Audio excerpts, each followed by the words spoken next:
Amigos, queridas amigas, ayer se conmemoró el Día Internacional del Agua. Se conmemora, no se celebra. Aparte, y es motivo de esta reunión, creo que habría poco que celebrar cuando todos los expertos dicen que viviremos la mayor sequía de la historia, el mayor calentamiento de la historia y la menor cantidad de agua disponible de la historia. Todavía ayer leía un reporte de la ONU que especifica que en Yucatán, aquí en el siglo XXI, más de medio millón de personas todavía tienen que acarrear agua.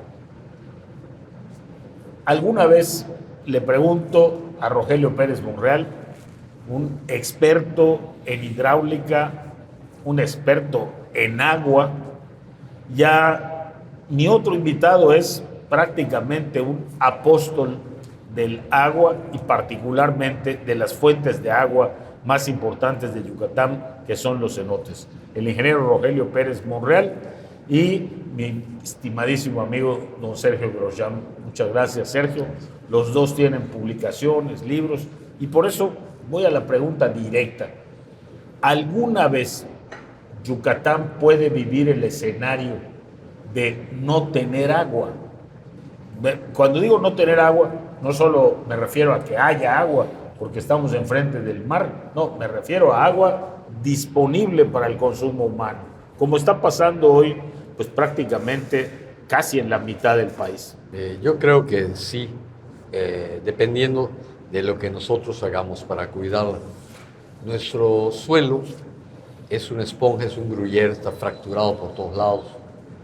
Y estamos teniendo dos problemas graves que, bueno, lo hemos señalado ya desde hace algunos años, incluso la autoridad. Estamos sacando agua de la parte aguas arriba, del sur, vamos a hablar de Mérida, o sea, del centro de la península, el agua que cae se infiltra a través del suelo y escurre a través de las grietas hacia el mar. Entonces, lo correcto es sacar agua antes de que pase por la ciudad, antes de que se contamine. Nosotros la ensuciamos y la tiramos después de. Pero el problema está siendo que en algunos casos hacemos pozos profundos, y profundos le llaman cuando tienen más de 30 metros. Por ejemplo, cuando construyes un edificio. Claro. Y hacemos pozos acuíferos salobre. Y en la parte de abajo, a 80, 100 metros, 120 metros, en Mérida, el acuífero salobre está compuesto por margas y lutitas, o sea, arcillas impermeables carboníferas, o sea, no absorben, ¿ok? Y esa parte, si le metemos agua de un fraccionamiento, 25, 50 litros por segundo, esa parte del acuífero, había la teoría hace 100 años que si tiramos agua contaminada a la parte salobre se morían las bacterias. Hoy sabemos que no es cierto. Sin embargo, aquí seguimos con esa teoría y metemos al agua salobre agua no muy bien tratada. ¿Y qué es lo que pasa? Que como no se va más de 3, 4 litros por segundo y le metemos 20, 30, 50 litros, la única forma de metérselo es sellando el pozo y metérsela a presión. Cuando le metemos agua a presión es como si una Karcher, vamos a hablar coloquialmente, le echáramos al suelo una Karcher. ¿Qué pasa? Excavamos una caverna y las partículas que se desprenden tapan las grietas por donde el agua se infiltra hacia el mar. Entonces, subimos el acuífero salobre, por otra parte, disminuimos el acuífero dulce y estamos revirtiendo el agua. Entonces, nos estamos autocontaminando, estamos teniendo problemas. Ya desde 1985, la compañía Tajal, que vino a hacer aquí unas pruebas y unos estudios, señaló que en la parte de ciudad industrial había exceso de cloruros. No decía el por qué, decía, nos extraña, nosotros ya sabemos por qué, ¿no? Y la BGS, la British Geological Survey, hizo un estudio también que entregó el resumen en 1995 y dijo lo mismo, y lo seguimos haciendo. Entonces, la triste realidad es que sí puede llegar a esto, estamos haciendo las cosas al revés. Como dices, Podemos tener agua de muy buena calidad, ¿a qué precio? ¿Sí? Vamos a llegar como los países árabes, como Israel, que la única fuente de agua es el mar. Tenemos que desalar, desinfectar, ¿y a qué costo? Entonces, sí podemos tener algún problema en el sentido de que si seguimos funcionando como estamos funcionando, estamos mal.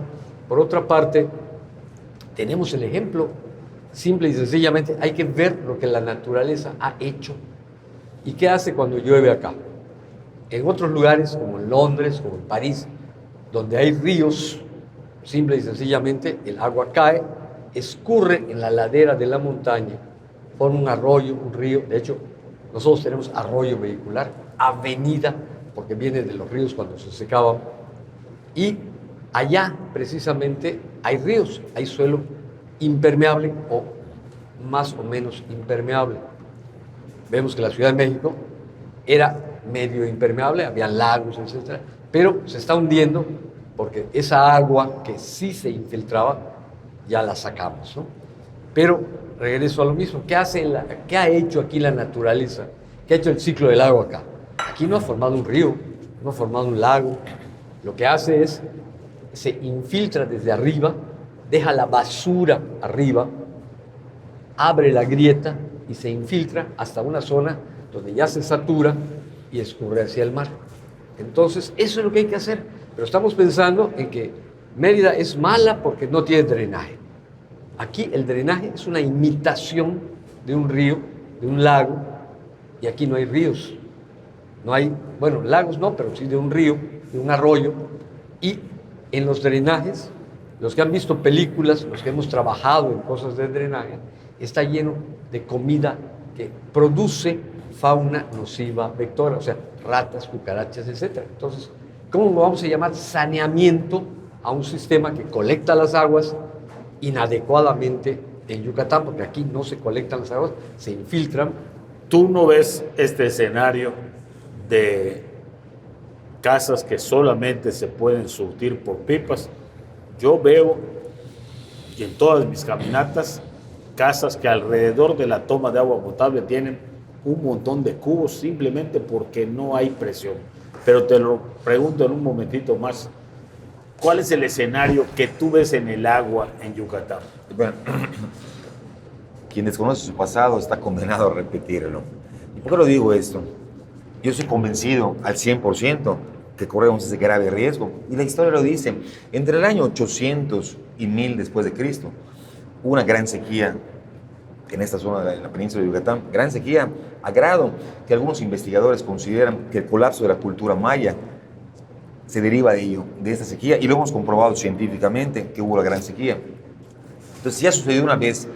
Yo he estado monitoreando cenotes durante muchos años y poco antes que vino este meteoro Cristóbal, los niveles habían descendido de tal forma que a mí me asustaban, porque lo estoy viendo como ¿qué va a pasar?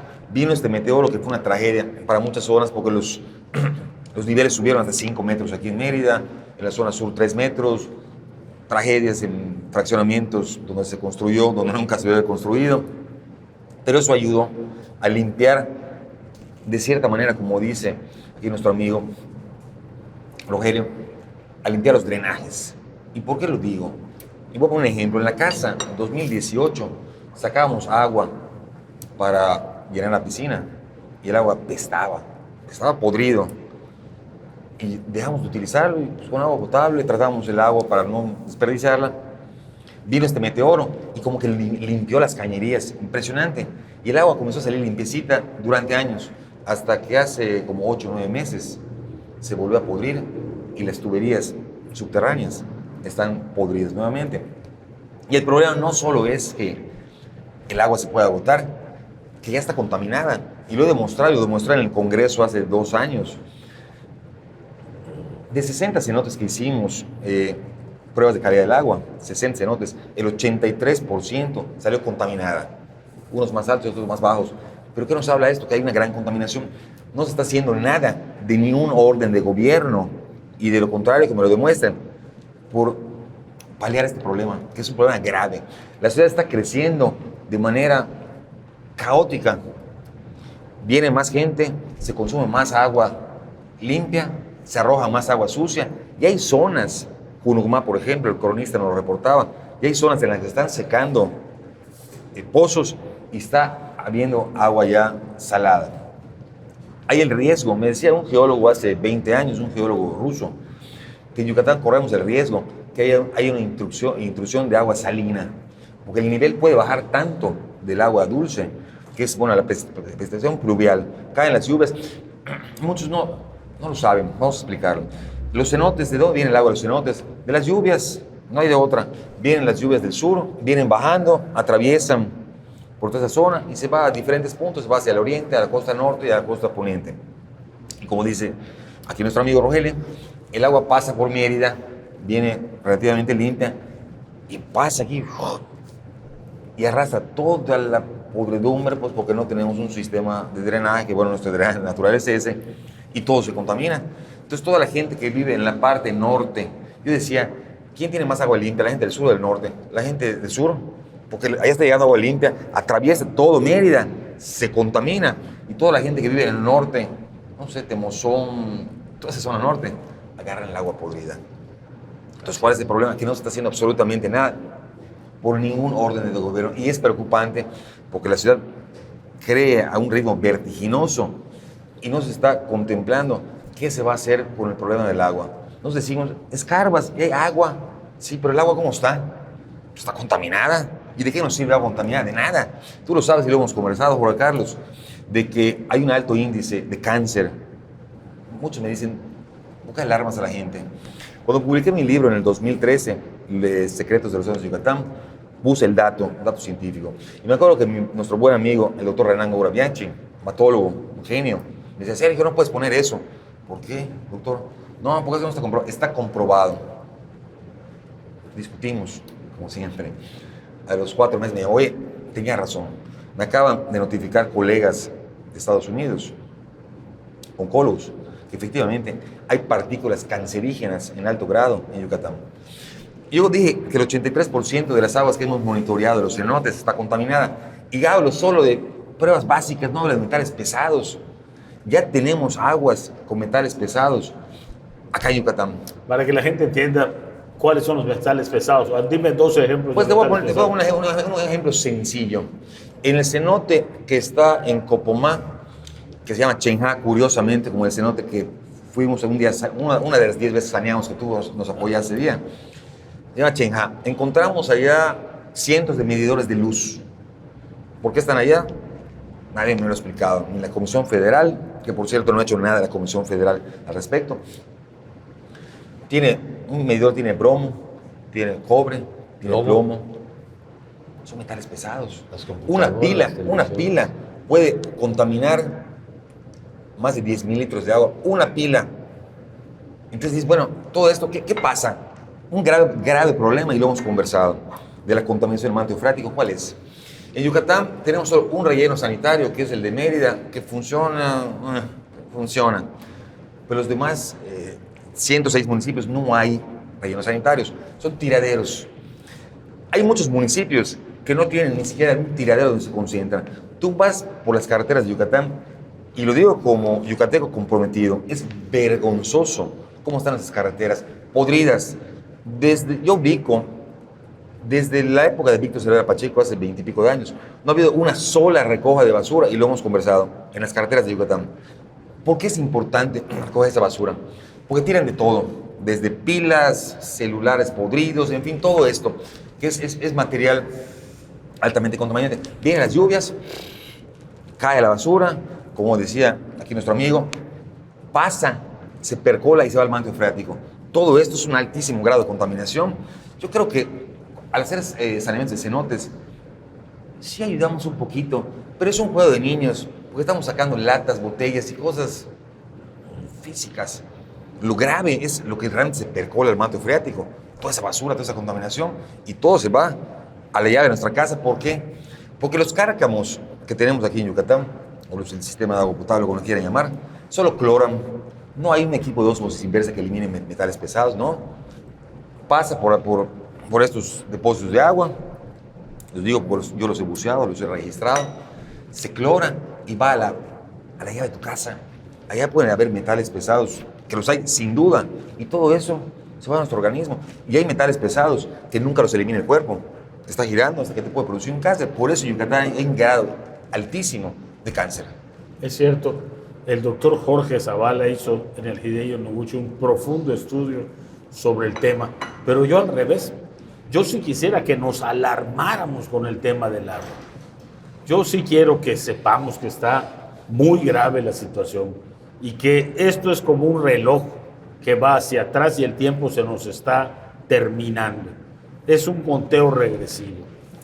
¿Qué va a pasar? ¿Cuál es el escenario probable de lluvias y de retención de agua, de acumulación de agua en los próximos años?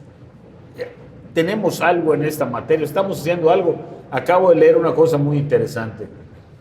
Todas las escuelas de la Ciudad de México, de cuando estaba Claudia Sheinbaum, y lo están ejecutando ahora, todas las escuelas están poniendo captadores de agua pluvial. Dicen ellos que van a ahorrar el equivalente a 20 millones de pipas de agua, tan solo con las escuelas recibir y acumular agua potable, digo, agua de lluvia.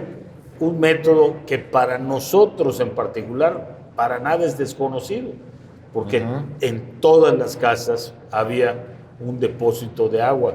¿Cuál es el escenario en los próximos años, Rogelio? Lluvia, agua, consumo humano. Antes de esto, quería yo confirmar lo que decía Sergio y lo que dices tú, para alarmar un poquito. En México, la norma para desinfección de agua negra, agua residual orgánica, es clorar. Eso está prohibido en la mayoría de los países desarrollados. El cloro con el agua residual forma compuestos que se llaman trialometanos, tricloretano, triclometano, que son cancerígenos. Y aquí es norma, ¿ok? Primero. Segundo, el otro problema es la otra cosa que también se refería a Sergio. Aquí, cada vez, y viene, recuerden, con el cambio climático, me enteré, por ejemplo, que ayer cayó granizo en Peto y cayó granizo en Cuba, cosa rara. Pero a lo que voy es a que el nivel del mar está subiendo.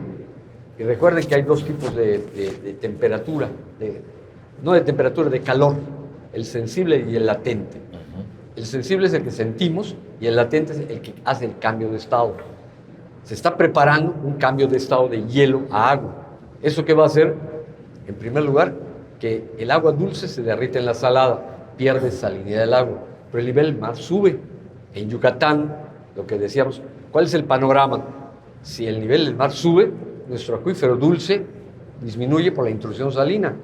Entonces, hay un riesgo fuerte, feo. La otra cosa que me preguntabas es lluvia. Pues ya vimos que los fenómenos, y todos los meteorólogos lo dicen, yo no soy experto en eso, vienen sequías más fuertes y tormentas más fuertes, huracanes más fuertes. Y este año creo que está el fenómeno de la Niña, que nos viene peor. Entonces, cuidado, ¿no? Entonces tenemos que prepararnos para eso. A mí en lo personal algo me preocupa mucho, y no me canso de decirlo.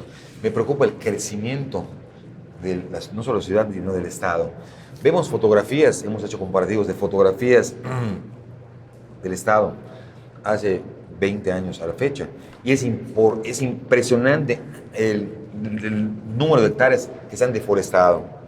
Al deforestarse un sitio, obviamente la precipitación pluvial va a ser afectada, va a llover menos. Entonces imagínate, si ahora tenemos problemas de lluvias, este año casi no hubieron lluvias, muchos, te lo digo porque yo lo monitoreé este año, muchos agricultores perdieron sus cosechas porque no hubieron lluvias, fue atípico. Pero ¿qué está pasando? Tú ves todo alrededor de Mérida, ya está deforestado. ¿Qué va a pasar si seguimos con este ritmo de crecimiento? Yo sé que no podemos frenarlo, pero sí podemos aminorarlo y crecer de manera ordenada. No veo programas de reforestación serios. O sea, escuchamos varios programas federales, estatales y municipales, pero yo no veo las plantas, no veo Mira, yo he tenido la fortuna de coordinar la reforestación con más de 200,000 plantas aquí en el estado. Y te puedo afirmar que no han vivido ni el 2%. ¿Por qué? Porque si sembramos y no tenemos agua, si no tenemos una forma de llevar agua a esas plantas, se mueren. Si una planta no la mantienes durante 3 años, acá se muere. Puedes leer toda la bibliografía que me puedan decir, lo que quieran los expertos, pero muchos de esos expertos escriben en el escritorio y no van al campo y comprueban. Yo en lo personal, en sitios donde yo puedo llevar riego asistido, pierdo la mitad de las plantas, porque tenemos suelos pobres, por eso tenemos una selva baja caducifolia, suelos muy permeables. El Enequén fue detonante para que muchos suelos queden pobres, porque ¿cómo se forman los suelos? Pues por toda la materia orgánica que cae de los árboles. Caen, la materia orgánica se descompone y se forma en tierra. ¿Durante cuántos años no se cultivaron cientos, miles de hectáreas de Enequén? ¿Qué es el Enequén? Cortas la hoja, la extraes y no permites que vaya reponiendo toda la materia orgánica. Los suelos van quedando pobres y así estamos en todo Yucatán. Entonces, si a eso le agregas que tenemos suelos pobres y toda la deforestación que hay por todos sus complejos que se están construyendo, pues el panorama es simplemente aterrador. Sí, pero además aquí en la ciudad, de verdad, les invito a que vayan a ver qué pasó con la avenida Pérez Ponce. En la curva, desaparecieron los árboles. Mira. Y en la avenida Itzáes, ahora es más parecida al eje 1 norte que a la avenida de los Itzáes. Yo he sido o a la crítico. avenida Campo Aéreo. Yo he sido crítico y sabes que yo soy apartidista al 100%. Pero si algo me da coraje, son las acciones que está haciendo el gobierno de Mauricio Vila de deforestación. Me alarma. O sea, me alarma cómo un gobernador puede tener tan poca conciencia social de lo que está pasando. Esto de aquí de la Pérez Ponce, yo lo denuncié, los están votando. No, no es cierto. Fui, tomé fotografías y los exhibí. Ahorita lo que comenta Litzaes es otra tragedia. Toda esta avenida que va a Periférico, donde pasa ese trenecito, no sé cómo, Yetrán, no sé cómo se llama. Todo eso, se fueron árboles enormes. Entonces, ¿cómo puede ser tan criminal alguien que mate árboles? Porque esto es un asesinato, esto es un ecocidio, matar tantos árboles. Y luego la gente se queja, oye, pero ¿por qué hay tanto calor? ¿Por qué la sensación térmica es tan alta? Pues como si no hay árboles, somos pocos los que sembramos. Y he escuchado de mucha gente que está construyendo o que construye sus casas, que quitan los árboles, que porque hacen hojas. Hacen hojas. Entonces, ¿cómo es posible que la gente que no es esa cultura de sembrar árboles? Y menos entendemos la relación árboles, lluvia, agua, consumo humano, clima. Efectivamente, lo que alarma no es el cambio climático, sino nuestra necedad frente al cambio climático. Todavía hay gente, principalmente en los países más industrializados, que niega el cambio climático. Y es gente poderosa y que termina gobernando. Sin duda, el presidente Trump es uno de los más evidentes ejemplos, pero no es el único por mucho. Y luego hay otros, más al estilo latinoamericano, que presumen de ecologistas, pero para construir la vía de un autobús eliminan los árboles. No hay una sola tarea de protección del agua.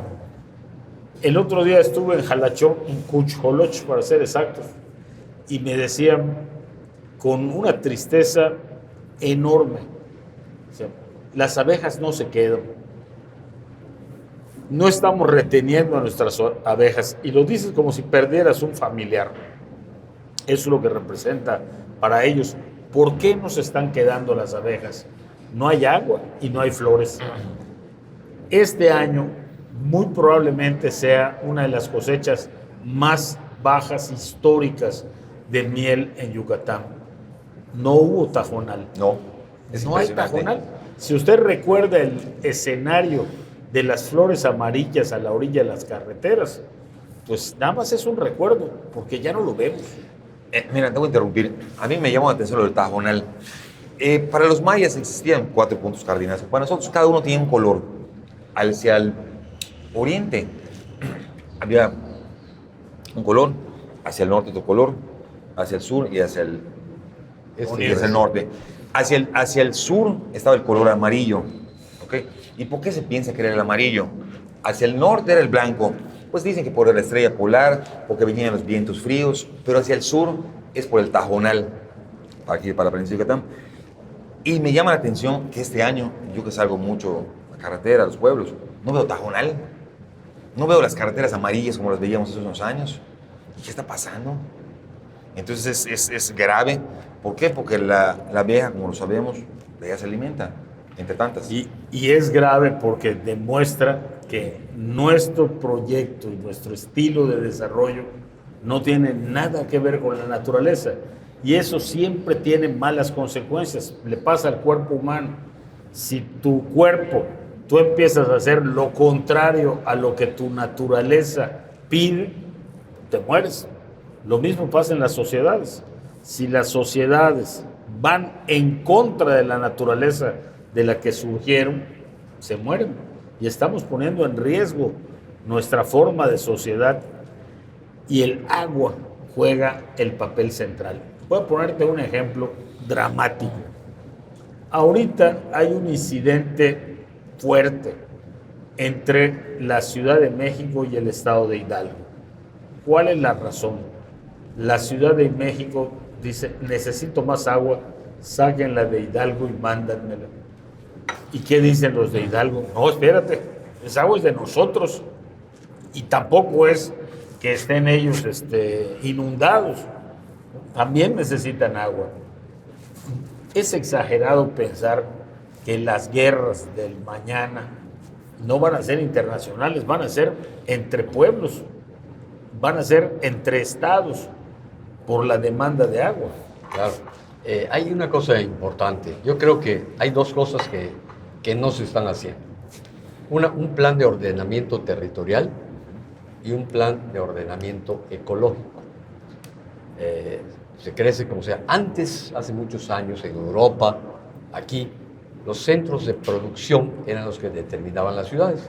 Así nacieron las haciendas, los feudos, y entonces no necesitaban transportarse de una a otra lugar. Ahorita estamos haciendo una mega ciudad, un polo donde el sol deja caer todo su peso calorífico, se queda en la calle, en los edificios, y en la noche, que debe haber frío, lo suelta, y entonces ya las noches tampoco son frías, tampoco son agradables para dormir. Si pensáramos un poquito en hacer grandes polos de desarrollo, o sea, desarrollar las haciendas, desarrollar los pueblos, para que la gente no tenga que transportarse de Canacín a Mérida o de Humán a Mérida, sino que en Canacín encuentren su lugar de trabajo, en Humán, en no sé, en Concal, en algún lugar, la gente no tenía que transportarse tanto, y eso significa transportarse. Tenemos también un sistema de transporte muy obsoleto. ¿Cómo es posible? Vamos a hablar de nuestro actual sistema. Yo tengo un vehículo que pesa 1,5 toneladas, 2 toneladas. Y si vemos aquí, en nuestros países civilizados, 1,5 toneladas transporta una persona de 80 kilos. ¿Qué eficiencia es esa? Y motores de 40-45% de eficiencia de combustión interna. Entonces, tenemos eficiencias reales de 3-4%. ¿Sí? En cambio, por ejemplo, en la India, ¿cómo se hizo rico el de Tata Motors? Una gente en su moto, con su esposa y sus 5 hijos. ¿Qué hizo? Bueno, convirtió una moto en un carro y ya van más seguros. Pero aquí es al revés. Mientras nuestros sistemas de transporte estemos arrastrando chatarra, simple y sencillamente estamos botando combustible, generando calor. Si le ponemos topes, estamos generando partículas, accidentes, arranques y frenones y paros que consumen más combustible, generan más calor.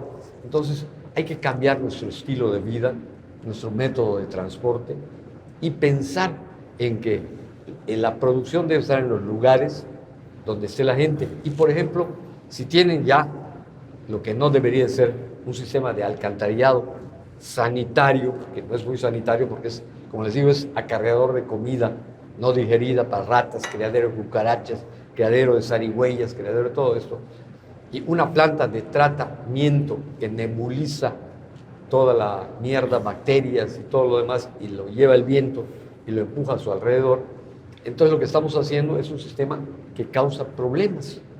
Pero si esa agua yo la tratara y la reusara, por ejemplo, para riego de jardines, de forestales, nuestra ciudad, lo que decía Sergio, teníamos una vocación forestal para que el árbol caiga a la hoja y forme suelo. Así Iowa tiene 30 metros de suelo y por esa razón ellos tienen tan buena producción de maíz. Pero nosotros no, el suelo no hay. Y como decía el ingeniero Pérez, decía, con agua hago suelo, con suelo no hago agua. Si yo tuviera producción forestal, maderas, frutas tropicales, las cosas serían diferentes. El maíz aquí no compite con el de Iowa. Vamos a comprarlo y vamos a producir mamey, vamos a producir zapote, vamos a producir naranjas, etcétera, etcétera, ¿no? Entonces, tenemos que cambiar nuestro sistema de ordenamiento. Mi querido Sergio, ¿ves guerras por el agua? Sin duda, sin duda. O sea, no veo forma que no haya guerras por el agua. Pero el problema es que nosotros nos estamos quedando sin agua. A mí lo que me preocupa, o sea, podemos tener mucha agua, pero como lo he dicho una y mil veces, si está contaminada, ¿de qué nos sirve? De nada, de nada. O sea, es preocupante. Es preocupante y más preocupante que tengamos tan pocas alternativas. Yo por eso he convertido en esta campaña, si la campaña anterior fue Salvemos a las abejas, el tema está ligado íntimamente a las abejas, es protejamos el agua. Y cuando digo proteger, me refiero también a la posibilidad de que un día nos digan, pues contaminado o no, nosotros tenemos más recursos para descontaminarla, así es que se haga un acueducto de Yucatán a donde hace falta y no tengamos los elementos legales para protegerla y cuidarla. Por ejemplo, instalamos ahora, o nos llega la noticia que se va a instalar otra cervecería y anuncia orgullosamente, ni una sola lata es para venta en Yucatán. Todas son para exportación. Millones de litros de agua que van a salir envasados en latas de Yucatán al resto del mundo. Por eso precisamente hace rato cité el caso de Junumá. En Junumá se abre una cervecería que están extrayendo millones de litros que se van y gracias a que el agua ya no fluye de manera normal, por esos millones se están llevando, el agua ya está entrando, ya sucedió en Junumá y ahorita que anuncian otra. El agua de mar ya está entrando. Ya está entrando, ya hay pozos. El cronista de la ciudad, don Anacleto, buen amigo por cierto, y un hombre comprometido con el medio ambiente y con la cultura, lo ha reportado en varias ocasiones. O sea, ya hay pozos, se están secando, porque ya no hay la fluidez del agua, el flujo. Y hay pozos en los que se presenta intrusión salina. Entonces, esa es una. Entonces, yo no sé cuál es el capricho de este gobernador de estar invitando a todo el mundo a venir a Yucatán, a todas las empresas, a sacar agua y llevarse, como que si no se fuera a acabar. O sea, piensan que es finito. Es infinita el agua. No es infinita, es finita. Y a modo de conclusión, amigos, para que nuestro público lo entienda, ¿cuál es el riesgo? Hoy tenemos agua que depende de cuánta lluvia caiga. Si cae menos lluvia y extraemos más agua, simple y sencillamente se va a acabar.